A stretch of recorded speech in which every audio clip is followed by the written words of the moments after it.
வணக்கம். நம்ம சேனலுக்கு தொடர்ந்து ஆதரவளித்துக் கொண்டிருக்கும் நல்ல உள்ளங்களுக்கு நன்றி. தொடர்ச்சியாக ஆதரவு கொடுங்க.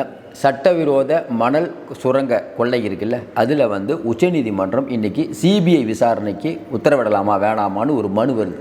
அப்போது எல்லா தரவுகளையும் சமர்ப்பிக்க சொல்லி இந்த மணல் விஷயத்தில் இன்றைக்கி தமிழக அரசுக்கு உத்தரவிட்டிருக்கு. இது ஒரு மிகப்பெரிய திருப்பம். தேர்தல் வந்த உடனே பல வழக்குகள் தூசி தட்டி எடுக்கப்படுகிறது. அந்த வகையில் இந்த மணல் கொள்ளை அப்படிங்கிறது ரொம்ப ரொம்ப முக்கியமாக பார்க்கப்படுது. 4730 கோடி ரூபாய் மதிப்புள்ள சட்டவிரோத மணல் சுரங்கம் குறித்த தரவுகளை சமர்ப்பிக்குமாறு தமிழக அரசுக்கு உச்சநீதிமன்றம் வலியுறுத்தி உள்ளது.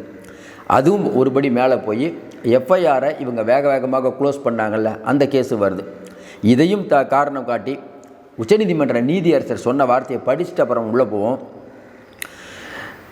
சிபிஐ விசாரிக்க நீங்கள் அனுமதிக்க மாட்டீர்கள். உங்கள் சொந்த காவல்துறை விசாரிக்காது. ஏனென்றால் பூனை எப்படி பால் கறக்க முடியும்? என்ன நடந்தது என்ற உண்மையை பொதுமக்கள் எவ்வாறு அறிந்து கொள்வார்கள் என்று தலைமை நீதிபதி குறிப்பிட்டார். இந்த விஷயத்தை விசாரிக்க ஓய்வு பெற்ற நீதிபதியை நியமிக்கலாம் என்று நீதிபதி பரிந்துரைத்தார். நீங்கள் என்ன செய்து கொண்டீர்கள் என்றால் திருட்டை தவிர்த்து கொண்டிருந்தீர்கள். சுரங்கம் மற்றும் கனிமங்கள் தடுப்பு சட்டத்தின் கீழ் குற்றவியல் வழக்கை பதிவு செய்து கொண்டிருந்தீர்கள். அந்த வகையில் பண மோசடி தடுப்பு சட்டம் சுரங்கம் மற்றும் கனிமங்கள் சட்டத்தை ஒரு திட்டமிடப்பட்ட குற்றமாக சேர்க்காததால் எந்த முன்கணிப்பு குற்றமும் இல்லை என்ற நிலைப்பாட்டை நீங்கள் எடுக்கிறீர்கள் அப்படின்னு கேட்டிருக்காங்க. குறிப்பாக பார்த்தீங்கன்னா, இந்த மணல் அப்படிங்கிற விஷயத்தை பொறுத்த வரைக்கும் தமிழ்நாட்டில் எவ்வளோ பெரிய பூதாகரமான விஷயம் அப்படிங்கிறது நமக்கு தெரியும். இன்றைக்கி இந்த விஷயத்தை சிபிஐ விசாரிக்க போகுது அப்படிங்கும்போது இன்றைக்கி தமிழ்நாடு அரசுக்கு மாபெரும் ஒரு கலக்கம் தான். ஏன்னா எல்லா தரவுகளையும் கொடுக்க சொல்லியிருக்காங்க. இந்த தரவுகளை கொடுத்தா தமிழக அரசுக்கு என்ன சிக்கல்னா, ஏற்கனவே இந்த விஷயத்தில் ஜிஎஸ்டி முறைகேடு நடந்திருக்கு. அதாவது மணலை எடுக்க போகிற லாரிகள் பில் போட்டு தான் உள்ளே போகணும். பில்லே போடாமல் நிறையா மணலை எடுத்திருக்காங்க. இப்போ பல ஆட்சிகள் தமிழ்நாட்டில் நடந்திருந்தாலும் எல்லா நாட்டிலையும் மணல் கொள்ளை நடக்கும். ஆனால் எப்படி நடக்கும்னா, உள்ளே போய் எடுப்பாங்க, கொஞ்சம் கம்மியாக மண் ஆடுறத அதிகமாக அள்ளுவாங்க, இல்லை தேவைக்கு அதிகமாக மணலாம் அள்ளுவாங்க. இங்கே எப்படின்னா, அந்த மணல் ஆடுறது பிரச்சனை இல்லை, இங்கே அரசாங்கத்துக்கே இழப்பு. ஏன்னா இன்றைக்கி உள்ளே நீங்கள் பில் போடாமல் போனீங்கன்னா அது ஜிஎஸ்டி அரசாங்கத்துக்கு வரக்கூடிய வருமான இழப்பு. இந்த வருமானம் இழப்பு அப்படிங்கிறது மாபெரும் குற்றம். ஏன்னா ஜிஎஸ்டி முறைகேடு அப்படிங்கிறது சிறை தண்டனைக்குரிய சட்டம். அப்போ இதுலேயும் கொள்ளை அதுலேயும் கொள்ளை அப்படின்னா இந்த பெருமளவுக்கான கொள்ளை பணம் எங்கேயே போனது? அதாவது இவங்க என்ன சொல்கிறாங்க, தமிழ்நாடு அரசில் இல்லைங்க, நாங்கள் விசாரித்து ஒன்றுமே இல்லைன்னு சொல்லி எஃப்ஐஆரை மூடிட்டோம் அப்படின்னு சொல்கிறாங்க. அதுக்கு தான் நீதியரசர் கேட்குறாரு. அதாவது ஒரு தப்பு நடக்குது, கேட்டால் எதை கேட்டாலும் மாநில சுயாட்சி அப்படிங்கும்போது இதில் எங்கே மாநில சுயாட்சி வந்தது? ஏன்னா உச்சநீதிமன்ற நீதியரசர்கள் தொடர்ந்து பார்த்துட்ருக்காங்கள வழக்கெல்லாம். அவங்க என்ன யோசிப்பாங்க, என்னங்க டாஸ்மார்க் வழக்கை விசாரிக்க போனால் நாங்களே விசாரிக்கிறீங்கிறீங்க, அஜித்குமார் அடித்த கேஸை விசாரிக்க போனால் நாங்களே விசாரிக்கணுங்கிறீங்க, அந்த கரூர் சம்பவம் நாங்களே விசாரிக்கணுங்கிறீங்க, எல்லா சம்பவத்துலையும் நீங்களே விசாரிக்கணும் அப்படின்னா எதிர்த்தரப்பில் ஐயா நீங்கள் விசாரிக்கக்கூடாது, தமிழக காவல்துறை விசாரித்தா நேர்மையான விசாரணை நடக்காதுன்னு சொல்கிறாங்க. அப்போ ஒரு விஷயம் 2 விஷயம் நான் பரவாயில்ல, தொடர்ந்து இந்த மாதிரி விஷயம் வந்தால் இப்போ மேற்கு வங்காளத்துலேயோ நம்ம பினராயி விஜயன் ஆளக்கூடிய நாட்டிலேயோ இல்லை ரேவந்த் ரெட்டி எல்லாம் எதிர்க்கட்சி தான், அங்கே ஏதாவது ஒரு விஷயம் தொடர்ந்து அரசாங்கத்துக்கு எதிராக இந்த மாதிரி குற்றச்சாட்டு உச்சநீதிமன்றத்தில் வருதா? தமிழ்நாட்டிலேருந்து மட்டும் ஏன் வருது கேட்பாங்களா இல்லையா? அதையும் தாண்டி இந்த மணல் விஷயத்தை பொறுத்த வரைக்கும் இந்த ஐஐடி மாணவர்கள் சேட்டலைட்லாம் உபயோகப்படுத்தி ஒரு அளவுக்கு மீறி மணல் கொள்ளை நடந்திருக்கிறது. ஒரு அளவுக்கு மேலே கல்லா கட்டியிருக்காங்க. இன்னொன்று, மணல் கொள்ளையை பற்றி யாராவது பேசினா உயிரோடு இருக்க முடியாது. புதுக்கோட்டையை சேர்ந்த ஜபகர் அலி சமூக ஆர்வலரை சொல்லி வச்சு அவரை கொலை பண்ணி லாரி ஏற்றி கொள்கிறாங்க. இன்னொரு பக்கம் விஏஓ ஒருத்தர் அவங்க ஆஃபீஸில் இருக்கார், உள்ளேயே பூந்து லூர்துசாமி அவர் உள்ளே பூந்து வெட்டுறாங்க. இப்படி மணல் கொள்ளையர்களுடைய ஆட்டம் எல்லை மீறி போயிட்டுருக்கு அப்படின்னு பலவிதமான தகவல்கள் தமிழகம் முழுக்க வந்துட்டுருக்கு. இன்னொன்று, நேராக அந்த குவாரிகளில் நடக்கக்கூடிய அநியாயங்கள்லாம் தொடர்ந்து வெளிச்சத்துக்கு போட்டு காட்டிகிட்டு இருக்கோம். இதனால் மணலில் எல்லாத்தையும் மூடினாங்க. மணல் இப்போயும் தமிழ்நாட்டில் அந்த நிறையா சுரங்கங்கள் மூடி இருக்குது. என்னென்னா, இப்போ மணலை திறந்து விட்டோம்னா ஆட்சிக்கு எதிரான கெட்ட பேர் வந்துடும்.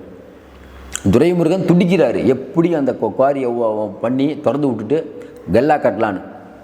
துரைமுருகன் சில பேரை சொல்கிறார், பழைய ஆட்கள், கோட்டை பிரமுகர், அவங்க வேணான்னு புது டீமை இங்கே இருக்கக்கூடிய தம்பிகள் இறக்குறாங்க. இப்போ என்ன சிக்கல்னால், தம்பிகள் கொடுக்குறவங்களுக்கு கொடுக்கலாம், ஆனால் ஆட்சிக்கு எதிரான கெட்ட பேர் ஏற்கனவே கேஸ் நடந்துகிட்ருக்குது. இப்போ கேஸ் ஒரு முடிவு வந்துருச்சு. இப்போ சிபிஐ உள்ளே இறங்கினா அது ஏகப்பட்ட பேருக்கு சிக்கல். இதே மாதிரி செம்மண் முறைகேடு வழக்கில் உங்களுக்கு தெரியும், தெய்வ சிகாமணி, பொன்முடி 2 பேருக்கு தண்டனை கொடுத்தாங்க.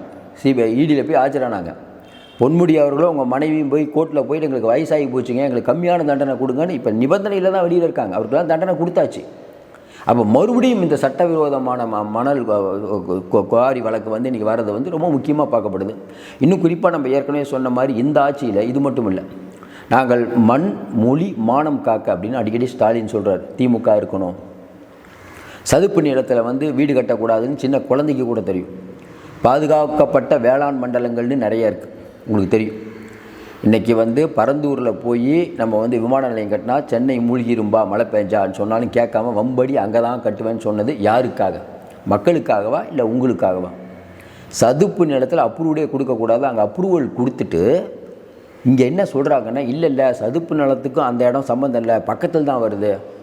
இவ்வளோ நாள் அனுமதி கொடுக்கல, ஏன் வேகமாக போய் அனுமதி கொடுக்குறீங்க? வேக அங்கே இருக்கக்கூடிய ஐஏஎஸ் அதிகாரியும் சேகர்பாபுவும் ஏன் இவ்வளோ முட்டு கொடுக்கிறார்கள்? மக்கள் நலனா? அங்கே கட்டடம் கட்டிட்டு வராங்கல்ல ஒரு 1000 பேர், அந்த நலனுக்காக ஒட்டுமொத்த சுற்றுச்சூழல் பாழாக வேண்டுமா? அவன் இந்த பிரிங்கேடனா அவர் பேர், அந்த கம்பெனி அது பெரிய அளவுக்கு துட்டு வாங்கியிருப்பாங்க. வேறு என்ன பேசுகிறது நம்ம? இல்லைனா ஏன் இவ்வளோ ஆர்வமாக இருக்கீங்க? நீதிமன்றம் வரைக்கும் போய் இன்னும் நிலுவையில் இருக்கிறது. அவ்வளோதான், முடிஞ்சு கேஸ். ஏன்னா இப்போ அடுத்து ஆட்சி மாறும், கண்டிப்பாக ஆட்சி மாறி போயிடும். மக்கள் அவ்வளோ ஈஸியாக விட்டுருவாங்க இந்த ஆட்சியை? அப்போ இன்றைக்கி கனிம வள கொள்ளை பெரிய அளவுக்கு நடந்திருக்கிறது அப்படின்னு உச்சநீதிமன்றம் கேட்ட கேள்வி நீங்கள் விசாரிக்கலை அப்படின்னு நீதிமன்றம் உங்களை பார்த்தானே கேட்குது. எவ்வளோ பெரிய அவமானம் ஒரு அரசாங்கத்துக்கு! கேட்ட ஆளுநருடைய திமிரை அடக்குவேன், தமிழ்நாட்டை தலைகுனிய விட மாட்டேன்னா இப்போ உச்சநீதிமன்ற நீதியரசர்கள் கேட்டது என்ன கேள்வி? என்னப்பா நீ திருடுவ? கேட்டால் நாங்கள் ஏதாவது கேட்டோம்னா மாநில அரசு உரிமைன்னு சொல்லுவேன்னு கேட்குறது. இதே மாதிரி தான் இன்னொருத்தரை கேட்டாங்க, செவிலியர்களுக்கு பணம் கொடுக்க முடியல அப்படின்னு நீங்கள் சொன்னீங்க. ஏங்க கொடுக்க முடியல அப்படின்னா, இல்லைங்க ஒன்றிய அரசு எங்களுக்கு பணம் தரல. என்னங்க அது? செவிலியர்களுக்கு பணம் எவ்வளோங்க? கம்மியான பணங்க. எதுக்குங்க ஒன்றிய அரசு பணம் கொடுக்கணும்? கேட்டால் கல்வியில் சிறந்த தமிழகம், பொருளாதாரத்தில் சிறந்த தமிழகங்கிறீங்க, இதுக்கு கூட காசு இல்லையா? கேட்டாங்களா இல்லையா? சகாயம் அவர்களுக்கு நீங்கள் போலீஸ் பாதுகாப்பு கொடுக்கலன்னு என்ன கேட்டாங்க? சென்ட்ரல் ஃபோர்ஸ் இறக்கட்டுமான்னு கேட்டாங்களா இல்லையா? உச்சநீதிமன்றம் கேட்குறது வந்து உச்சநீதிமன்றம். அப்போ இதெல்லாம் மறுதளித்து விட்டு நீங்கள் வந்து நாங்கள் வந்து பெரிய அளவுக்கு பாடுபடுறோன்னு சொல்கிறது சரியான வாதமாக இல்லையா? இப்போ என்ன சிக்கல்? இடி வந்து கடிதம் எழுதுது நேரு அவர்கள் மேலே எஃப்ஐஆர் போடுங்கன்னு. 3 தடவை கடிதம் எழுதியும் நீங்கள் டிஜிபி எஃப்ஐஆர் போட மாட்டுறார். யாருக்காக? யாரை காப்பாற்ற? மக்களுக்கு தெரியாமல் இருக்கும். அப்போ நீங்கள் வந்து ஒரு கொள்ளையடிப்பீங்க, யாராவது ஏதாவது கேட்டால் மாநில உரிமை நாங்கள் தான் விசாரிக்கணும்பீங்க. நீங்கள் ஏற்கனவே விசாரித்த லட்சணம் வந்து ஊர் ஃபுல்லாக தெரியும், என்ன எப்படி நீங்கள் விசாரிச்சிட்ருக்கீங்க அப்படின்னு சொல்லிட்டு. தொடர்ந்து நம்ம சொல்கிற மாதிரி இந்த அஜித்குமார் அவர்களுடைய வழக்கு வந்து இன்றைக்கி சிபிஐ பக்கம் போனதுனால தான் எந்தெந்த அதிகாரிகள் சம்மந்தப்பட்டாங்க, டிஎஸ்பி வரைக்கும் இன்றைக்கி கோர்ட்டுக்கு போக வேண்டியதாகுது. இதெல்லாம் வந்து தமிழக அரசு பண்ணியிருந்தால் நடந்திருக்குமா? சரி, தமிழக அரசு அப்படி தான் விசாரிச்சிங்களே. அந்த ஆசினி விஷயத்தில் அந்த குழந்தைய கற்பழித்து சூட்கேஸில் போட்டு ஒருத்தர் கொள்கிறாரு, அவர் நிம்மதியாக வெளியில் இருக்கார். உச்சநீதிமன்றம் சொல்லுது வலுவான காரணங்களை போலீஸார் ஆதாரங்களை சமர்ப்பிக்கவில்லைன்னு. நீங்கள் விசாரித்தது தெரியுதில்லை? அப்போ இன்றைக்கி உச்சநீதிமன்றத்தில் இந்த வழக்கு வரும்போது பெரிய வழக்கறிஞர் வச்சு வாதாடுறாங்க. அது என்னென்னா, நமக்கு என்ன கோபம்னா, இப்போ இந்த முறைகேடுகள்லாம் நடக்குது. இதில் என்னென்னா, இதில் பாருங்கள், இதற்கிடையில் நம்ம மாநிலத்தின் சார்பில் ஆஜரான மூத்த வழக்கறிஞர் அனித் ஆனந்த் திவாரி 38 மாநிலங்களிலும் உள்ள சுரங்கங்கள் சிசிடிவி கேமராக்கள் மூலம் கண்காணிக்கப்படுவதாகவும் 2 கட்டங்களில் ஒரு நதியின் செயற்கைக்கோள் படங்களின் அடிப்படையில் அமலாக்கத்துறை தன்னுடைய அனுமானங்களை செய்திருப்பதாக கூறினார். மேலும் மனுதாரருக்கு இந்த வழக்கின் பின்னணியில் அரசியல் நோக்கம் இருப்பதாகவும் குற்றம் சாட்டினார். எல்லாத்தையும் சிசிடிவி இதில் வந்து பதிவு பண்ணுறோம். யார்? நம்ம அரசாங்கத்தில் சார்பாக ஆஜரான வழக்கறிஞர் சொல்கிறது, சிசிடிவியில் பதிவு பண்ணுறோம். இடி தப்பான ஒரு விஷயத்தை வைக்குதுன்னு. சரி, இடி தப்பான விஷயத்தை வைக்குதுன்னா சிபிஐ விசாரிக்கிட்டோம். இதே தானே நேற்று போன தடவை வந்து இந்த ஜிஎஸ்டி முறைகேடுன்னு சொன்னாங்க, உண்டா இல்லையா? சரி, எல்லாத்தையும் தாண்டி என்ன கேட்குறோம், நீங்கள் தான் எல்லாமே நியாயமாக நடத்திருக்கீங்கல்ல, அப்புறம் எதுக்கு சுரங்கங்களை மூடி வச்சுருக்கீங்க? சார், எல்லாருக்கும் தெரியும் மணல் கொள்ளை நடக்கிறது. இப்போ நீங்கள் பார்த்துட்டு இருக்க மக்கள் சொல்லுங்கள், மணல் கொள்ளை நடக்குதா இல்லையா தமிழ்நாட்டில்? இல்லை, நடக்கவே இல்லையா? பாலாற்றில் ஃபுல்லாக சுரண்டி இருக்கா இல்லையான்னு தெரில, பல ஆறுகள் சுரண்டப்பட்டு இருக்கிறது. கவர்மெண்ட் வந்து இன்றைக்கி எடுக்கக்கூடிய அளவை தாண்டி மணல் எடுக்கிறதை தாண்டி இதில் பெருமளவுக்கான முறைகேடு நடந்துக்குது. அதாவது ஒரு அளவுக்கு மேலே கொள்ளை நடந்து கொண்டிருக்கிறது. இப்போ உச்சநீதிமன்றத்தில் போய் இந்த மாதிரி நீங்கள் சொல்கிறீங்களே, அப்போ இயற்கை வளத்தை நீங்கள் அழித்து கொண்டிருக்கிறீர்கள். அதையும் காக்க மாட்டீங்க, மக்களையும் காக்க மாட்டீர்கள். இது யாருக்கான அரசு? இப்போ உச்சநீதிமன்றம் சிபிஐ விசாரணையை தாண்டி எல்லா தரவுகளையும் கொடுங்கன்னு சொல்லியிருக்காங்களே, என்ன தரவுகளை கொடுக்க போகிறீங்க? ஆட்சி முடிய போகுது. இப்போ நீங்கள் தரவுகளை கொடுத்தா உச்சநீதிமன்றம் இதன் பால் எப்படி பார்வையை பார்க்கும்? தொடர்ந்து நம்ம நிறைய அண்மை தகவலை தந்துட்டுருக்கோம். தொடர்ந்து ஆதரவு கொடுங்கள். மீண்டும் சந்திப்போம். நன்றி, வணக்கம்.